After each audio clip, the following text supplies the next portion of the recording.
আপনার একটা কবিতা আছে যে তোমার জন্য যতটা পথ হেঁটেছি ততটা পথ হাঁটলে আমি পৌঁছে যেতে পারতাম জেরুজালেম, আমার প্রিয়তম শহর।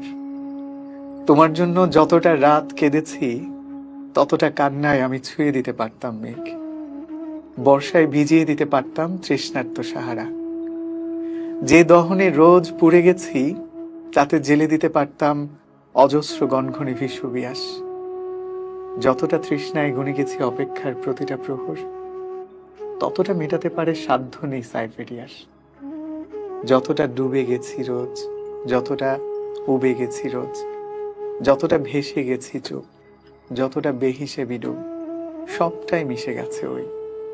তোমাকে পাওয়া হলে দেখি এই আমি সেই আমি নই। অসাধারণ পড়েছিস, তোর পড়ার কারণে মনে হয়েছে কবিতাটা অনেক সুন্দর হয়ে গেছে। আমার মনে হয় যে আমি সাদাত হোসেনের কবিতার হাফেজ। আপনার এত বেশি, আমি তো হচ্ছে দীর্ঘ কলেবরে লাইভ শো করি মধ্যরাতের উঠোন, যে শোতে হচ্ছে প্রায় আপনি মেসেঞ্জারে কল দিয়ে ডিস্টার্ব করতাম। দেখেন আমার ওই মধ্যরাতের উঠোন থেকে কিন্তু আমি একজন রেডিও জকি হয়ে ওঠা।